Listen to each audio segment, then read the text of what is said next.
What's up, everybody? Welcome to Cap Space. And today, I'm gonna let this brother introduce himself. This is a special show, like I said before.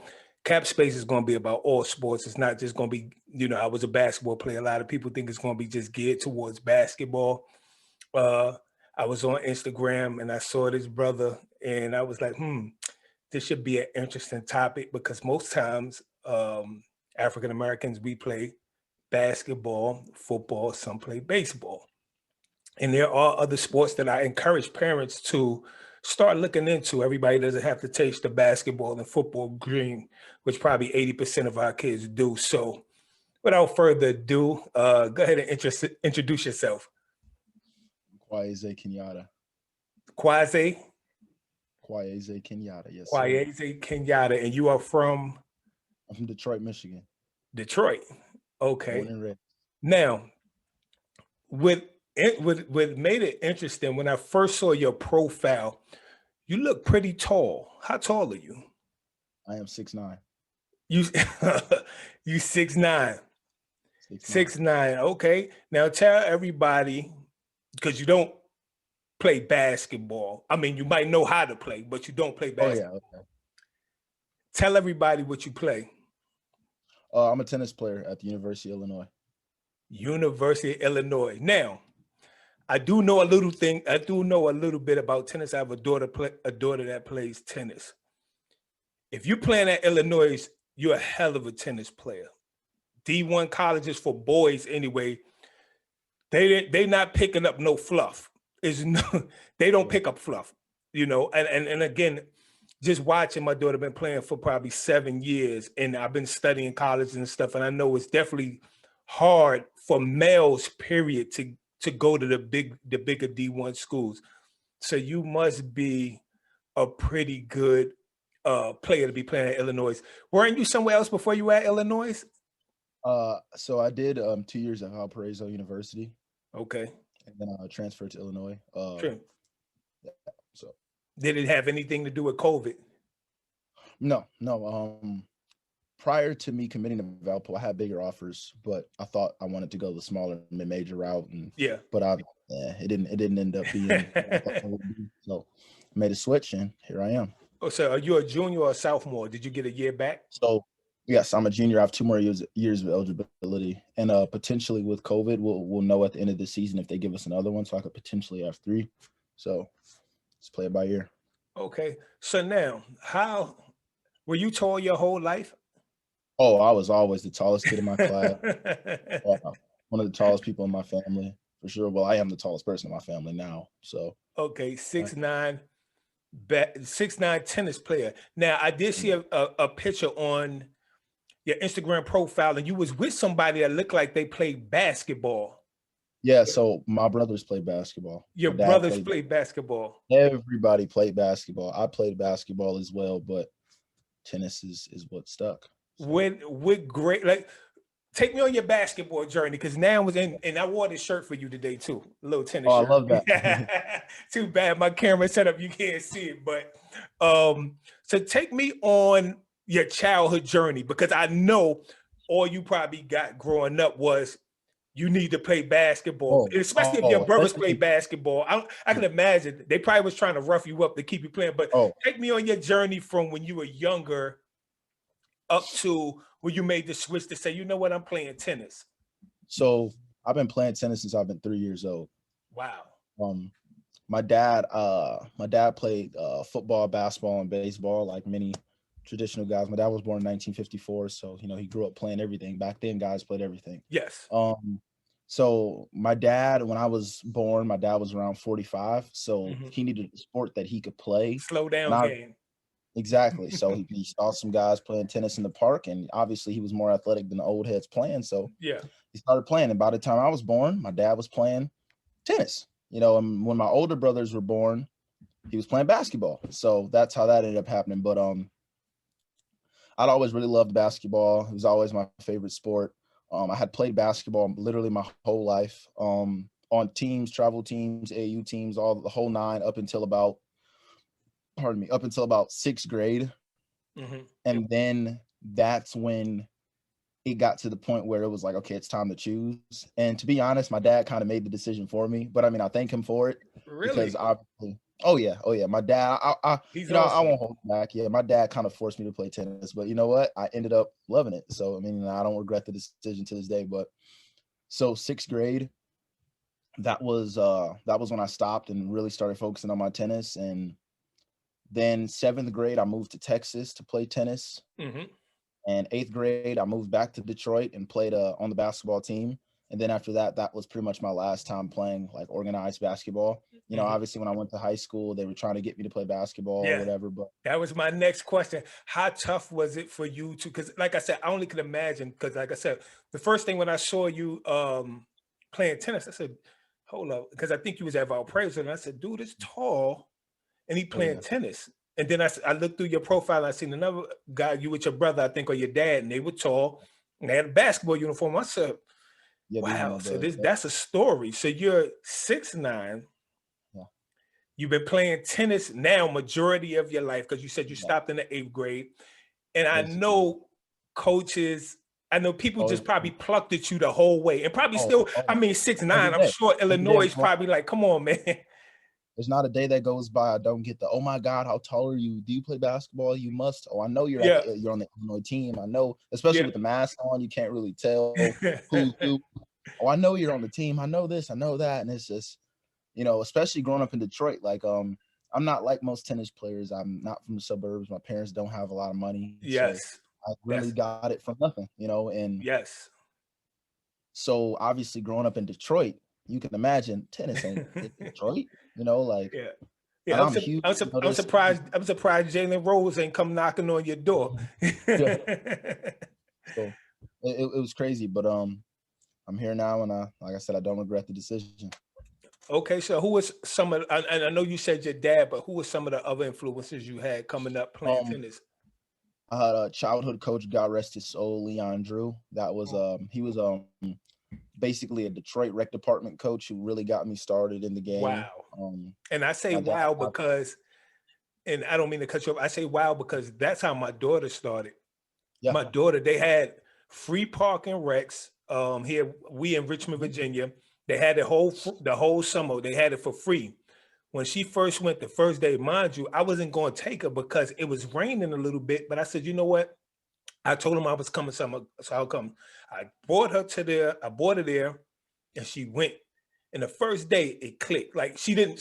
I never remember a day where her looking like she had two left feet. She just always looked pretty decent. She might miss a ball here and there, but you would have never thought it was her first day. And then as the summer went on, it went from say 40 kids. By the time the summer was over, she went every day, and it was probably three people. Some days she was there by herself. So as you were saying, you said so parking recs plays a big part. But go ahead, you were oh yeah, saying so you was parking recs. Go ahead. yeah.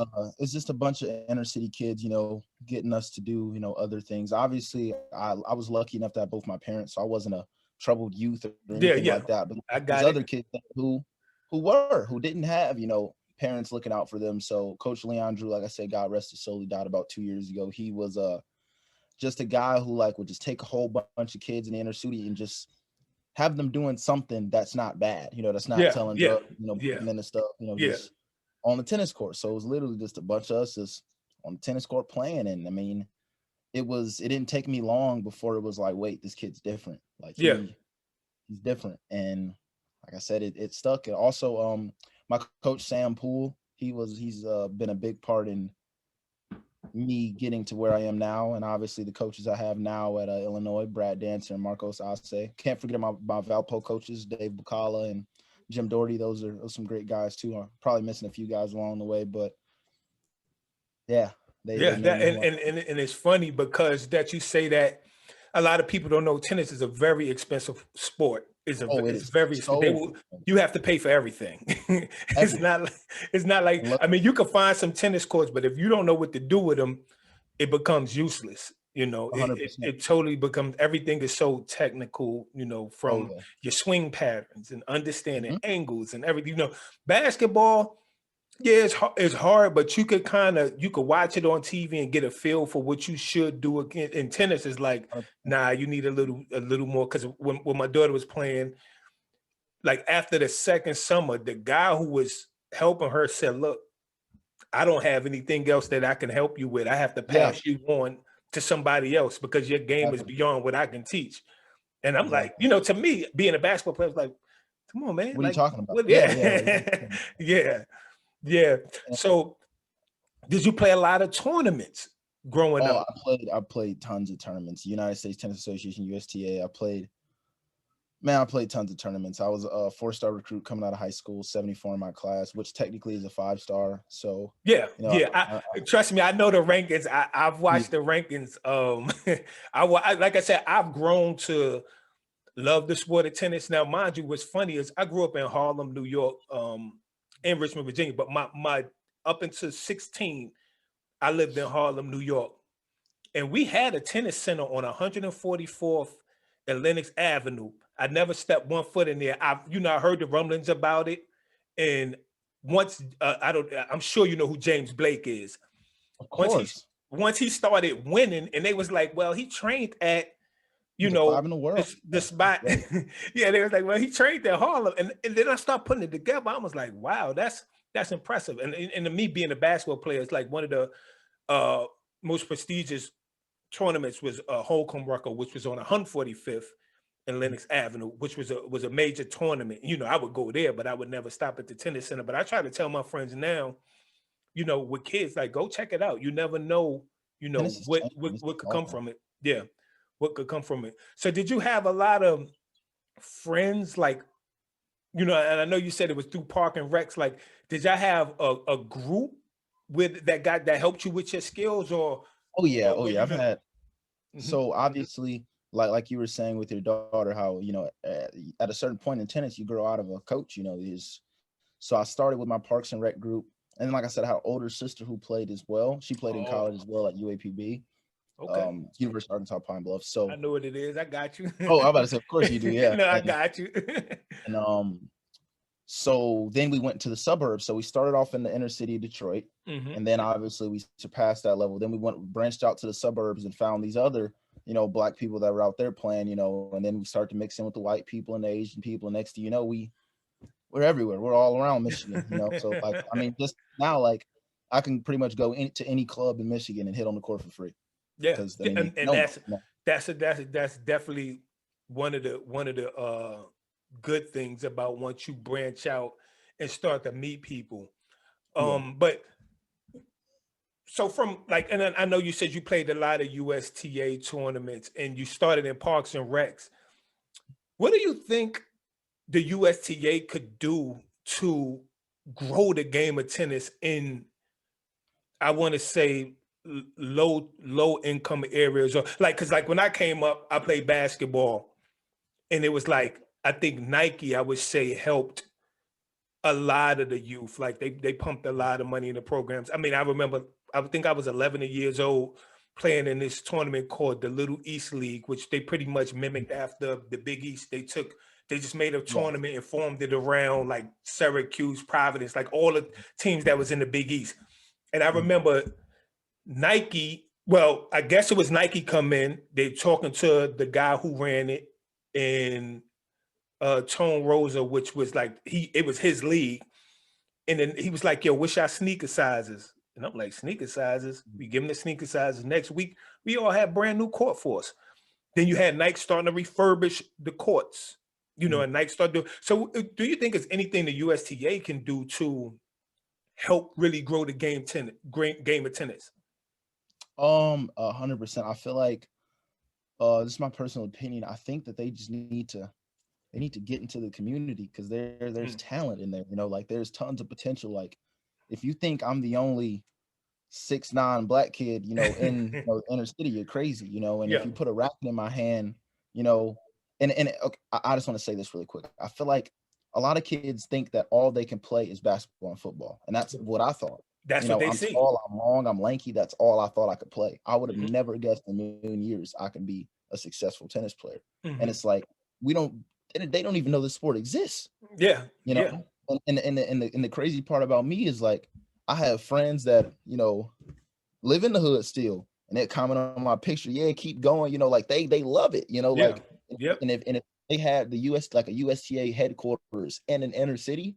Like, do you know how many athletes are? Like, you go to the park and you see kids getting dunked on, and Yeah. at the little recreate, like, these kids are athletic, man. Like, Yes.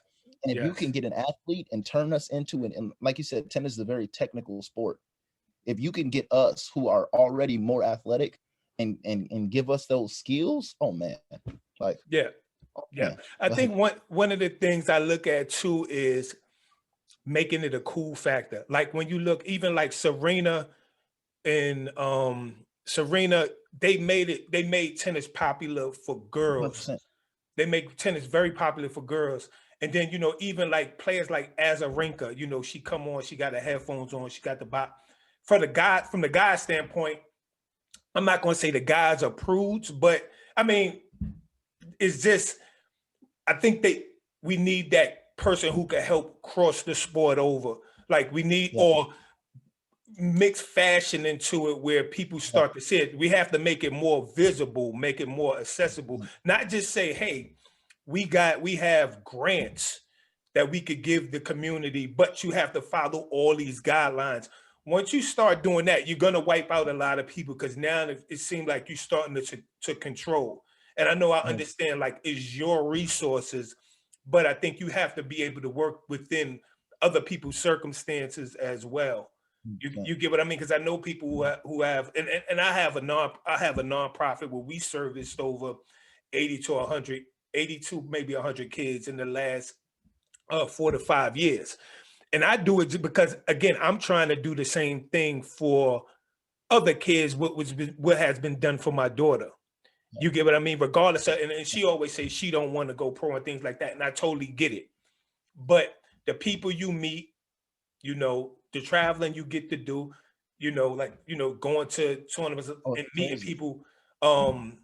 Like now, like there's a young lady, Robin Montgomery. She's an up and coming. Like they all came through. Like they from the junior team tennis center up in Maryland. There's another little girl named Clervy that's real good. She's over at the Monalou Academy now in France. And I'm looking like, I remember these girls when they were 10, 11 years old, playing with my daughter, but their focus was just there. But to Yeah, do that, to bring the center everywhere, I think the USTA got to believe more in what we can do versus 100%. what they think can work. That's two totally different things. You get what I'm saying? Like, I think another big thing is they also, and I mean, I don't want to step on any toes, but they also, like, I mean, I'll just say it, like, they care about if you're already good. Like, if you're already popping, oh, we want them. yeah, Not yeah, really with the, yep, I see this kid's got something. Let me yep. work with them for 3 or 4 years, and maybe it won't work And out. They don't want to take that risk. see, If but you're already what's a player, then they'll take the chance on you. what's funny? And that's what the basketball approach is. Like us, we'll look at kids and say, oh, he don't have to be there now, but I know if I work with him 2 or 3 years, I could get him there. You get what I'm saying? And And it's just even I've rare. heard stories where it's like they get kids. I mean, even like Osaka, where she said she was, I think, in Florida, something like that, and they didn't want to invest in them. Like they have the people that they want to It's just kind of like the invest games. in. It's like Yeah. Richard Williams did all that hmm work. hmm And I've When heard that when he got to you the get down Macy's there and and they all try to have that, you I mean, as hitting partners versus really, like, coaches are work to get the kids better against you because you're the athletic one. Um, you're the good one. And that's another thing about the culture that I wanted to ask you about. What do you think? Because what I see is kids will only want to hit with kids that's either better than them, or kids on their talent level. Like, it's like this structure order, which I think hurts the game too as well. What are your thoughts on that? so luckily for me, my dad was, like I said, I took to tennis early, was hmm talented, and obviously, like, I wasn't in the suburbs every day. There were some days where I'd be in the inner city hitting, and one of the kids that like I said, Coach Leon Drew, God rest his soul, was working with, want me to hit with them, or want me to come and demonstrate something. And you just got to humble yourself, and even I was victim of, man, I don't want to hit with them, man, like forgetting where I came from almost. My Yeah, dad had to, like, let me yeah, know, yeah. like, hey, that was, come on, man, like, get That's right, like, but that that's was just tennis. you. But that's tennis culture. That's kind of what they program coaches a program in you, like you can't play against a lesser talent or you don't get Yeah, better. you don't But waste from your time, and there's something you can work on with everybody, you know? that's the point. And, you There know, is you might be something. inspiring that kid, you know? Mhm. Exactly, and that's the big factor, and that's definitely what I like. When we don't have as many people in the sport, we have to look at who's coming behind us in everything we do. And it doesn't mean you Yeah. have to be perfect, but anytime you quit, you know, things like that, if somebody is putting some type of finances or some money in you and you just totally quit, you totally give up, a lot of times that can hurt the chances for the 100%. next person behind you, you know. So did you go to public school or private school, high school? I was in public school my whole life. I actually did, so I went to a tennis academy in New Jersey. Luckily enough, my coach Sam sent a video of me down to them, and they were like, you know, we like this kid, send him over. And I did like a private online school called Laurel Springs. Mhm. But other than that, Detroit public schools my whole life. Oh, how long was you there in Jersey? Was it 1 year? I was in Jersey for 2 years. I was in Morristown. Mhm. I lived in Morristown. I lived in Mendham, and yeah. So I don't know if you are familiar with, you know, still the Jersey scene of basketball players, but Elliot Cadeau is a Mhm. really, really talented basketball player out of Jersey, and I stayed with his family and his mom, and you Oh know, man, just that's he's cool. over at Bergen Catholic balling out, and you know, it was just really good, you know, seeing him do his thing. But yeah, you know, I'm Man, had I a little love to stint. hear stories like that because that, I mean, even when you think about like Arthur Ashe with Dr. Johnson just taking all of them in and grooming them and having them play tennis. And you know, a lot of times that we have to do to get our resources Yeah, together. You know, you have to kind of pool that talent together, especially when you're playing in a sport where it's not technically known to have African Americans in it. You get what I'm oh saying? yeah, yeah. You have to kind of pool that talent. You have to pool that talent. So from the guys that you came up with, were any other did anybody else play on like a division? I mean, did anybody else play college? No matter the level, were the Oh coaches? yeah, I mean, there's tons of guys I came up with, just in the black community. Yasha Moore, she played at Raven, at sorry, Wayne State. That's not more so my age group. That's more so my sister's age group. Mhm. Jerome Campbell, son of Steve Campbell, he plays at Michigan State. Mm. Raven Neely, she plays at Louisville right now. I'm blanking right now, No, but but you there's know that's great. talented See, and talent I in think Detroit. for us to grow in that sport, I think we have to become like a community to kind of get kids to see like you know it's cool. It's cool to play tennis. It's more than just basketball. It's more than just football. You know, 100%. I think that's the thing. And there's opportunity. There's definitely opportunity there. You know, and not only from just say college, but even like private schools. You know, private schools, if you could play, they'll help you out. They'll help Exactly. you. They'll help you get in there. They'll help you get in there. Um, so let's talk Illinois. You had a big time school. Big time. What is it? What's a day of training like for you as a tennis player? So we have like weights or conditioning at 8 a.m. How you doing there? You I six love it. nine I love Linky. it. Yeah, I love this. I love, and that's the funny thing. Like a lot of people, I don't know. There's like a common misconception that tennis players are weak, Hmm. and all that change of directions, you'd be surprised. Like Yeah, yeah. ankle, small muscles. Like we aren't bulky and buff, but trust me, we're pretty sturdy athletes. So we have a weights or conditioning at 8 a.m. and then me, I have an individual, a lesson with my coach at 11. Then you know, do a few classes here and there. Then we have practice from 2:30 to 5:30, and then we Mhm, have our trainer will come in and do BCS with us, which is a back core and balance core and shoulders. And you mhm. know, we'll just do that to, you know, cool down, and then we'll go to this place called Varsity, which is where all the athletes eat some food, do it all again the next day. And sometimes we have 2 a days, like in the off season. But Mhm. so yeah, that's pretty much a day. So Do it all. Yeah, okay, and you're at Illinois, and I'm just gonna assume you're there on scholarship. I'm assuming. yeah, yeah. Okay. And do you think so? Like, suppose if a parent watching right now and they wanted to put their kid in tennis, what would you tell them? Like, what were some steps or what were some things you would tell them they should do? At what age? Let's start. What age you think is a good age to start playing? The earlier the better. I think the earlier the better. I think I'd say the best advice I could give to kids and parents starting is push your kid, but hire a coach that you trust, because when you hire a coach that you don't trust, sometimes, like a lot of times with I'm sure basketball is the same. Parents want to coach, and parents want to be all involved, and that's okay. But at the same time, if you're paying this coach to coach your kid, sometimes you got to take that back seat, and that can be, that can cause conflict between coach and parent, and that's no good, because then the kid's caught in the middle, the kid doesn't know which way to go. So my best advice is hire a coach that you trust, and make sure that coach has a great relationship with your kid, because that's the most important thing. The most important thing is for your coach and that kid's relationship to be like that.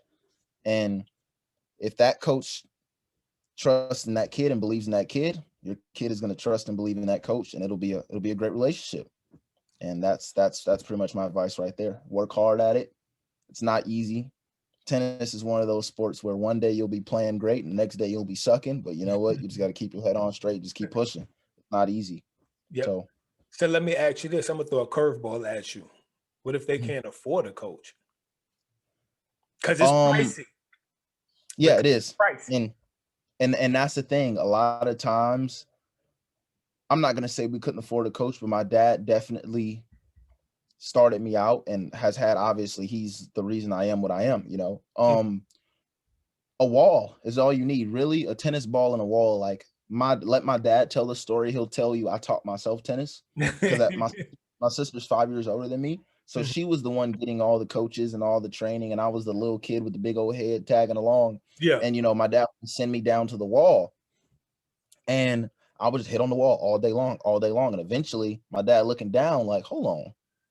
Yeah. Wait a minute. Like, he's on to something. And then that's when I started to get the attention. So really, tennis can be self-taught. You can teach yourself how to play tennis. It's just, like I said, it takes time. It's like any sport, you don't expect to go out there and just be great. And I think that's the difference between, I think that's what makes tennis such a hard sport, because right now I could go on the back and I would blend in, if I'm being honest. I mean, obviously football, they'd hit me and I'd probably cry, but because I don't like getting tackled. But basketball, especially if you sit on the basketball court, you'd be like, what college he hoop at? Yeah. But if you bring that basketball player to the tennis court, he gonna sick. It's funny that you say that, because I played basketball at Virginia State University, which is a HBCU here is in Petersburg, Virginia. I'm actually in Richmond, and one of the guys on my team, Mac, Levon Flood, pretty good basketball player. He also played on the tennis team. And the funny thing is, we playing basketball on the basketball team. Nobody knew the dude could play tennis until it was tennis season. He went and tried out. And I want to say he played the one. And it was pretty, and that's what started me just hitting a little bit. I would go out there with him and, he'd just beat me up, but it was kind of fun.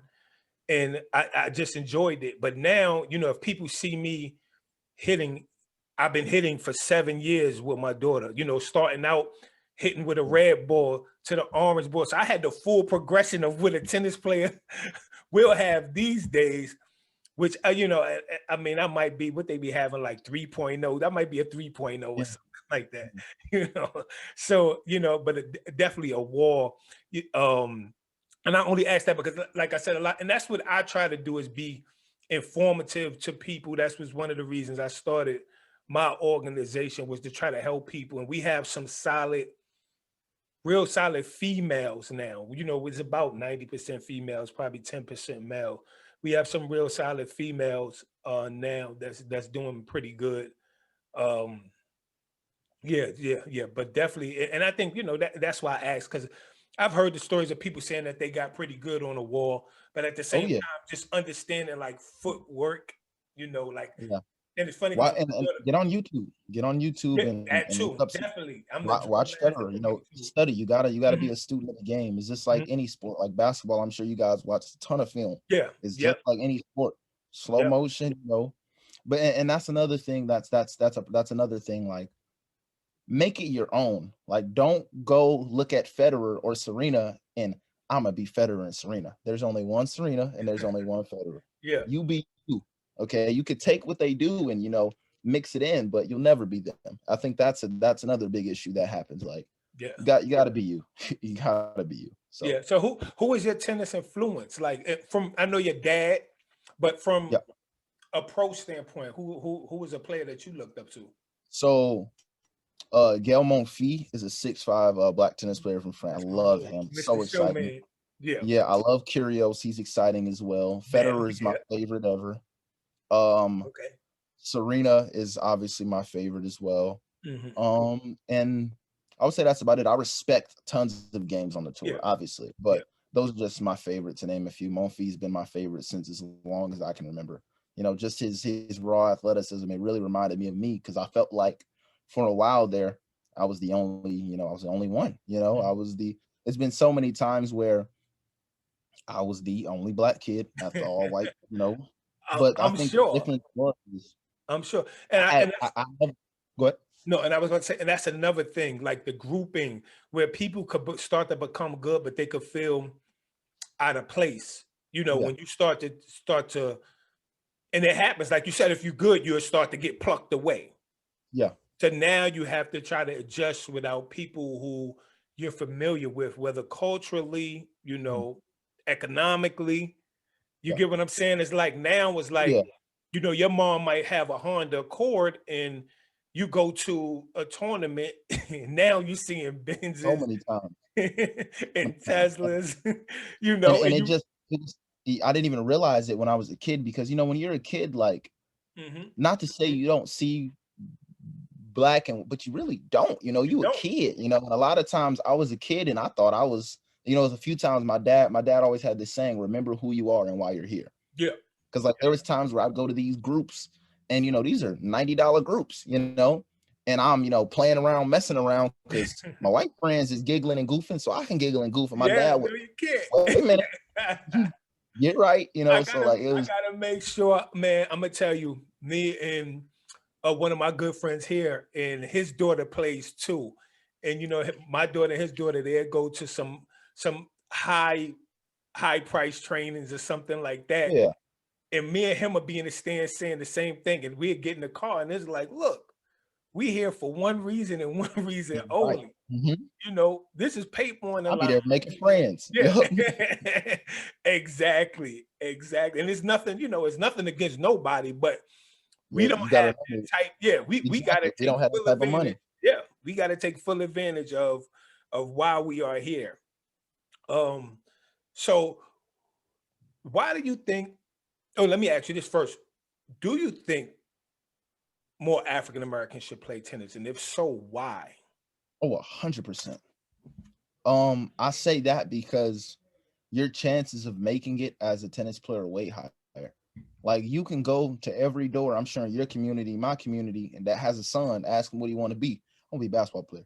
I want to Yeah. be a football player. Mhm. If it's 50 kids on your block and all 50 of y'all want to be Michael Jordan, you know what I mean? Like What are the that's just, odds, I right? mean, exactly. What are the odds? And your parent is Mhm. 5'8" and then 5'6". What are the odds? You know what I mean? Like Mhm. and I hate to say it, but you see it all the time. It's 5'6" dudes that be nice, but it's Yeah. like you 5'6". You know Yeah. what I mean? Like Yeah. you can be as nice as you want to be, Yeah. but you're 5'4", my dude. Yeah. Like you only gonna be so good, like Yeah, very and rare. And it's funny that you say that because even in tennis, there's no real height requirement, it is but extra tall guys, if you tall and can move and understand the game, you could give yourself the advantage. You could 100%. give It's yourself the definitely an advantage. advantage, but the difference is like my teammate right now, who's a hell of a player. He's my doubles partner, Sipos Otando Monti from Cape Town, South Africa. He's about 5'7", and Mhm. that boy can ball. Yeah. Like Yeah, You see, and you that's could the be thing. 6'9", you could be 5'2". If you could Yep. play, you can play. Yep. If you understand the court, you understand angles, you understand where to put the ball.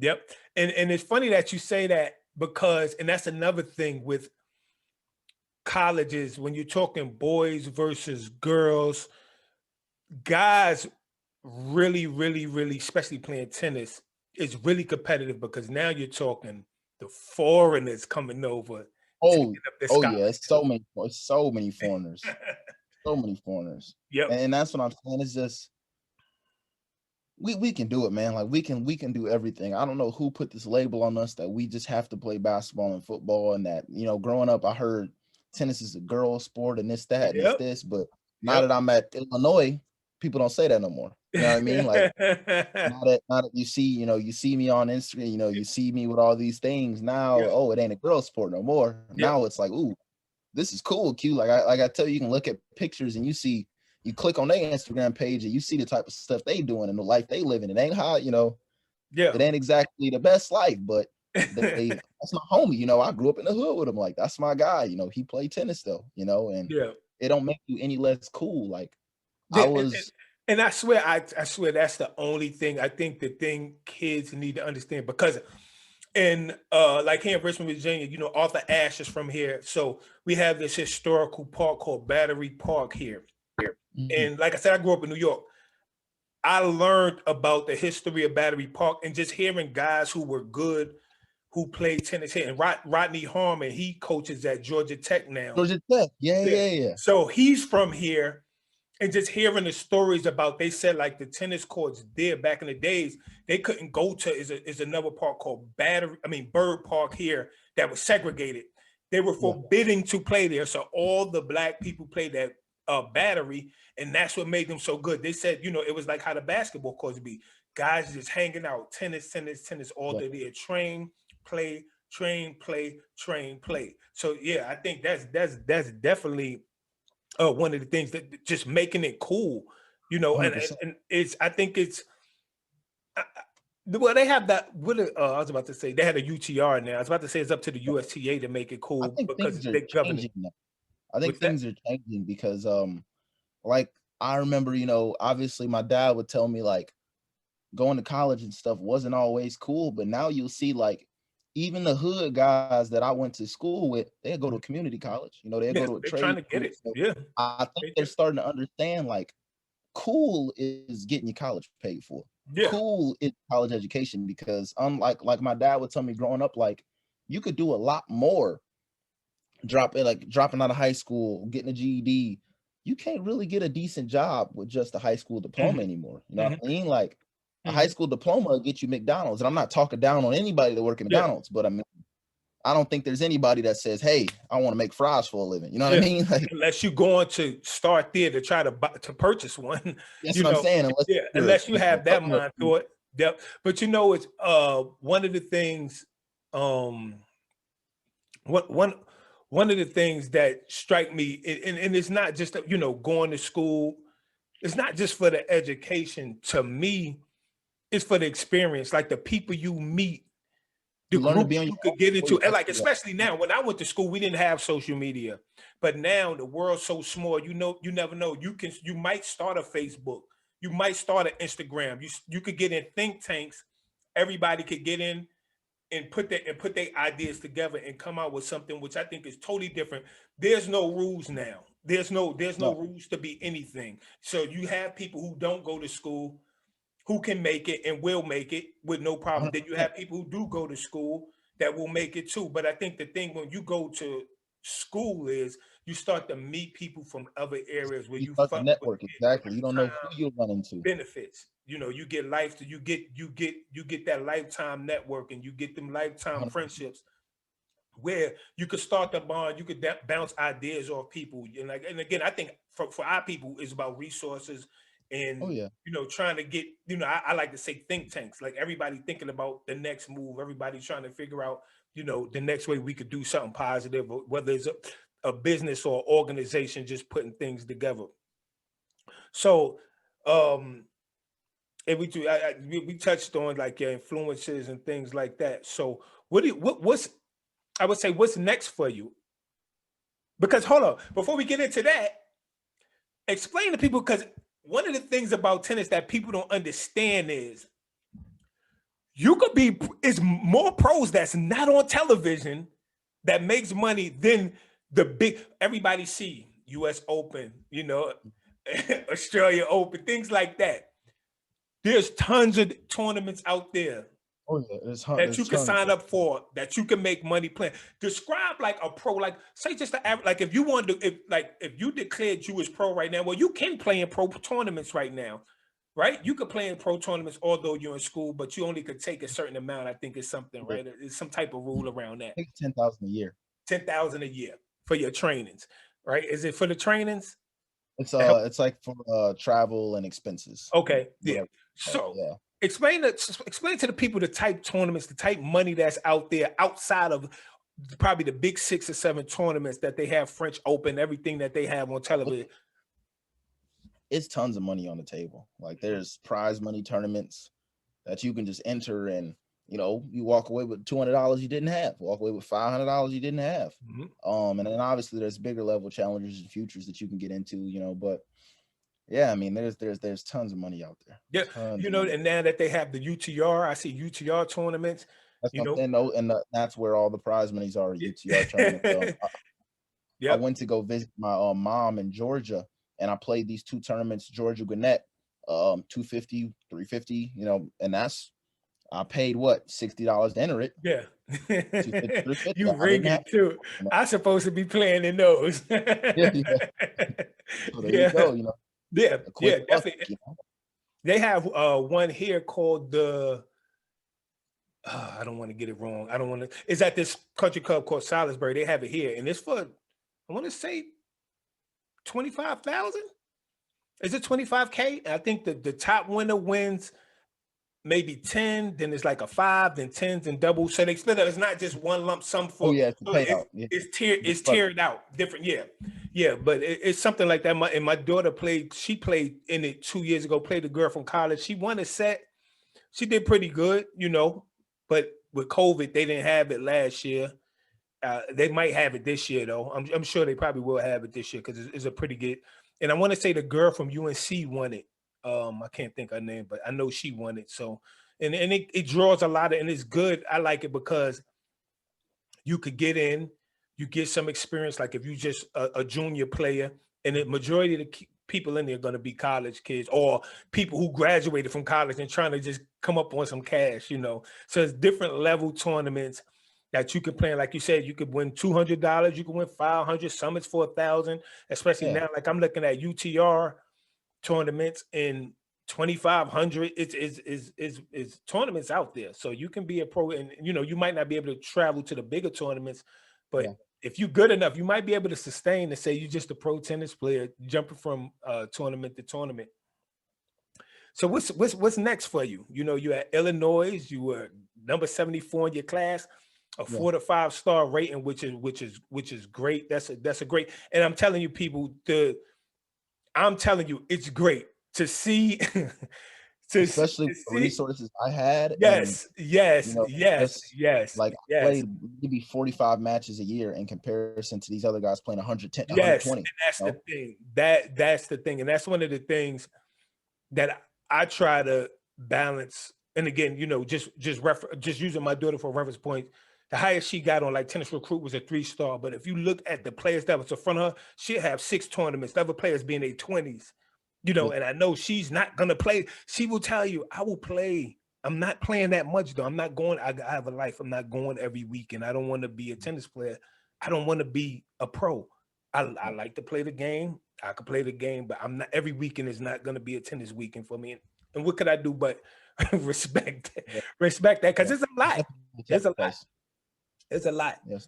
Yep. So what's next for you, man? What's next? So, well, speaking of next, tomorrow we are in the national championships. We're in the quarterfinals. We play USC, the number 1 team in the country. I'll be playing singles for that match and 1 doubles. We'll be playing the number 1 doubles team in the country tomorrow. So that's what's next right now. But after school, I plan on playing some pro tennis. That's the goal, and taking it as high as I can and making this my job. Because parents have made a lot of sacrifices. My dad's still in Detroit, and you know that's because of me. Let me be honest. You know, he spent all the money on me. You know, so I'm Sweet. the chosen one. You know, I Yeah, got to do it. that's So sweet. That's sweet. That's sweet that you think about that's sweet that you think about your parents. Now, do you think once you finish, say, like once you finish your tennis dream, do you think you're gonna coach, train players? so that's another goal of mine. I want to play pro tennis, and then I would like to, you know, open my own academy and just really help out and develop these kids. You know, I really want to. I probably want to station it in Florida or a warm climate, but I definitely want to have people that are in Detroit and other lower income areas like looking out, because I mean that's who really, you know, they really need it. You know, like But there's tons that's of where the talent grind is at. undeveloped. Yeah, You and know, I tell my daughter that all the time. I'm like, look, and I'm not. This is not like against anybody. The foreigners come over here because it's great living, and if all they got to do is play tennis, they're gonna give it they all. So a coach will yeah, look at him and say, you know what? I'm gonna bring him over. He might less not be baggage with them good, too. huh? Less baggage with them too. Yeah, that's what I'm about to say. He's not coming here to look to join a Mm-mm, fraternity, or she's not none of trying to. that. She don't have no social life. She don't have no. I don't have a worry. All I have to worry about her doing is making sure her stuff is paid for. They eat or he eat, and we good. I don't have to worry about the cops calling me in the middle of the night saying he was in a brawl at a party. Yep, So they none of that. take the chance. So I totally understand you when you start looking at people who less fortunate but appreciate the opportunity. Not Oh just yeah, because you're less fortunate, like appreciating the opportunity and understanding what the opportunity can bring. yeah. That's when you're gonna get the best. But if you got, you know, a lot of these kids, it's like, well, my dad owned a country club. If I flunk out, I go back and Yeah, work it's there. okay. You got a Yeah, safety net. I don't have Sometimes a you don't safe. Yeah, exactly. Sometimes you can't have that safety net. You cannot have that safety net. Um, I want to ask you about disciplines too. Let's talk about the disciplines of playing tennis or playing college tennis. What are some of the disciplines and sacrifices for you? I mean everything. I mean honestly, I mean it's probably just how it was when you're in school. If you want a party, there's a party every weekend. You know, it's a party every other day. There's obviously there's a girl every other day. You know what I mean? Like there's always something you can be doing that you Yeah, probably shouldn't be doing. You know, and I mean, obviously it gets tough sometimes. We all succumb to vices every now and then, but at the same time, you know, it's easy when you have guys, you know, that you trust on your team and, you know, a real good support system. And I mean, I've always had a really great support system. So when I'm in times of uncertainty, I'm religious too. So, you know, I just call on God and I call on my friends, and they shower me with love and get me back on my path. You know, you have to be disciplined if you want to be good. And like I said, the difference is now this ain't just for me. This is for Detroit. This is for my dad. This is for my mom. This is for my, you know, this is I bigger like than that. me.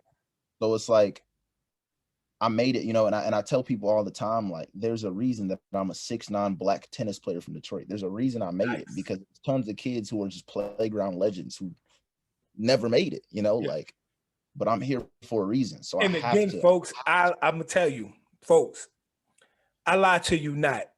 Go search D1 rosters and let me see how many African Americans you see on the D1 roster outside of the HBCUs. A quick question: did you even look at any HBCUs? Come on, man, you had to look at Howard. You had to look at Hampton. Oh, Let me one of get my the story, friends, man. Give me. I went to an HBCU. I'm standing up yeah, for a how we few of let my him get people away. actually went there.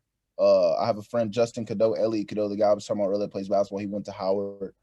There's a girl, Haley Mullins, from the area. She went to Hampton, but I seen her. You know what? She was there recently. yeah, She was there probably in the last 2 years. She yeah, just graduated.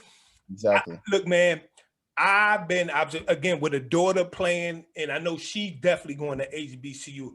Couple of coaches from other schools have emailed D1 schools, and she looked, nope, you know, and I just Yeah, don't answer because it's like she knows what she wants. She knows she wants to go to a HBCU. So it's like, but I've looked at Hampton and I seen Haley Mullins on the roster. Yeah, I know exactly. And yeah, yeah. That's funny. See, that's how it all connect, man. That's how it all connect. That's how it man. all connect. Um, Okay. I So, honestly, go ahead, go ahead. go ahead. You say what you said. I honestly wasn't really. I don't think I was looking that much. I know my sister when she was at UAPB. I would go on campus, you know, as a kid, and I was like, ooh, like I like it here. Like, I like this, you know, but I also know me. And I mean, I'll be honest, you know, being disciplined isn't easy. I still struggle with discipline. You know, it's something I Yeah. work on every day. So I don't think I'd be able to just control myself at at an agency, you know, if I'm being honest, you HBCUs know. is known to take brothers out, man. I totally understand. What were some of your biggest challenges? Like, give me like some of your biggest challenges, or is it something that you say, you know what, I should have did this better growing up, or something that you think you failed at? Listening, listening. Hmm. Finances was a little bit of an issue, but somehow we overcame it because if you're talented, people will look out. But Yes. just listening, you know, like I was just stubborn. I was hard headed, you know. I thought I knew it all. I thought, you know, What's also your sign? I'm a Virgo. Okay, go ahead. Another another issue is like um I think a big issue is growing up. I heard all the time, you're talented, you're talented, you're talented, you're so good, you're so good, you're so good. And I didn't really know because I was in that Detroit bubble. So I was that guy, you know, like I Yeah. was, oh, Q's that, you know, I was that guy. So I didn't really know that there were other people with my talent level, or not even my talent level, but that were just working harder than me. So Mm. I would go to these tournaments and I would lose to these kids who couldn't couldn't, you know, touch the stuff that I could do. But Yeah. they're disciplined, they're focused, they were working hard, and I thought I'm talented. They just gonna give it to me. You know, Yeah. I'm me. Look at me. You know, like I'm this and I'm that. And I think that was a big thing for me too. You know, just listening and understanding that you're not the only man that wants it. You know, Yeah. and like that saying goes, you know, hard work beats talent when talent fails to work hard. And when I was a kid, 10, 11, 12, 13, 14, I just heard all the time, you're so talented and you're great and you're this. And it How got to my tall were head. you? How tall were you when you were young? Were you always just the sky above everybody else? So I was always really tall. By the time I was 14, I was 6'2". And I mean, obviously that's more common now. You know, you see Yeah. these AU kids that are 12 and 6'5" dunking, you know, but you know, back, you know, 12 on the land, but 15 on paper. But we're gonna leave that yeah, right and that's there. what I'm saying. Like, you know, back in 2012 when I was, you know, or sorry, 2014 and stuff, you know, it wasn't really that common. Those internet sensation, huge kids, it wasn't really a thing yet. So, you Mhm. know, I was always pretty tall. Like I said, my dad dropped me off at the tennis academy. I want to say summer of 2015, and my dad's 6'2", and we were eye to eye. I was like 6'2", and then he came back that next summer to visit me, and I was 6'5". Mm. So I just Right. sprouted. I just sprouted. And excuse me. And then from there, senior year, I was 6'5". My first year at Valpo, when they took my height, I was 6'7". And then my next year I was 6'8". Now I'm 6'9". You So know, it's funny because I did see that on Valpo that you were 6'7". So when you told me he was 6'9", I'm like, oh, he done grew some more. Yeah, that's definitely amazing. So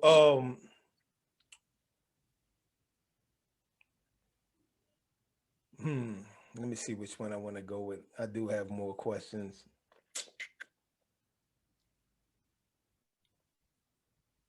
So if it was a kid looking to play tennis right now, give them some advice. If it was a kid, I'm a kid that I'm halfway into. Like I learned how to play tennis. I know how to play tennis. Give me some advice. What should I do? What are some things I should be doing? study the game. Hmm. That was another issue that I didn't do when I was little. I didn't see the importance of watching tennis. Mm. Uh, so watch tennis because you pick up on tons of things, and you may pick up on things that you want to try, and it may work for you.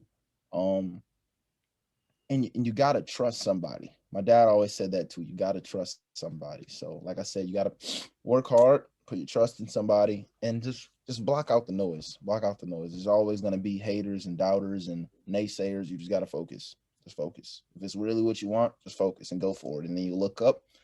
And like I said, tennis isn't instant grits. You know, you're not gonna work hard for a week and then become better. You Mm. know, it's Mm. really a grind. You know, it may take 6 months before you see any development, but I guarantee you after that 6 months, you're going to look up and you're going to be like, wow. Hmm. So that's about it, really. Just Okay. stay. So let me get this before you leave. Before you leave, and I just want to record this So you have it. You could come back. Once I launch the video, you can look at the video. I want you to give me 3 goals, these 3 cap space goals. I think one of the things that a lot of times with athletes, you know, is like holding yourself accountable. So I'm gonna have you here, just 3 goals that you'd like to achieve in the next few years. So we gonna have video goals. It'll be right here. You could come back and look at them. Or I might hit you on Instagram and ask you, where you at with these goals, player? Give me 3 goals that you like. And I say in the next 3 to 5 years. Okay. Next 3 to 5 years. Or next year, the next year? the next 3 years, 1 to 3 years. Let's go 1 to 3. 3 to 5 is too long. 1 to 3. So a goal I'm working on right now is just simply my team's amazing. Just be the hardest worker on my team. Mm-hmm. My number 2 would be to be an All-American. Mm. My number 3 would be number 3.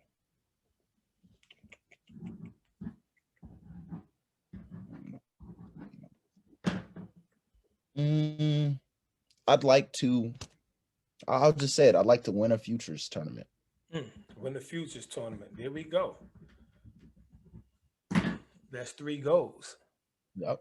Anything else you'd like to leave, man? I totally appreciate it, man. Anything else you'd like to leave with the P? Anything about tennis? Anything that's not about tennis? Again, I was impressed. I say, this dude is tall. He's playing tennis. It's rare to see. Most guys 6'7", 6'8", especially African-American, is on a basketball court. And I think more of us need to look at everybody can't be a basketball player. Sometimes there's other sports out there that can help you get to college, that you could play pro in. What I like about it is you have your own control. You can sign up for a tournament or you don't. It's not like you have to be with a team every day or anything that, you know, so you have your own discipline. So that's one of the things. Anything that you like to leave? Just to any Black kid out there who wants to play tennis, just focus. You know, there's always going to be people telling you what they think, but what you think you become. And that's a quote that I put in my Instagram bio, and I've been just living by it recently. And I really, truly believe what you think you become. If you Napoleon Rich, as a man thinketh. Straight like that. It's just that simple. Napoleon Rich, as a man thinketh, what you think you will become. 100%. Man, thank you, man. I appreciate it, man. We finally caught up with each other. I know it's probably been about 6 months to a year. But we finally got the official launch, man. And let's just keep in touch, man. And I'm gonna look. Y'all go out there and win that game tomorrow, man. Win that game tomorrow, man. Win that game tomorrow, man. I appreciate it, man. And keep doing your thing. Keep inspiring.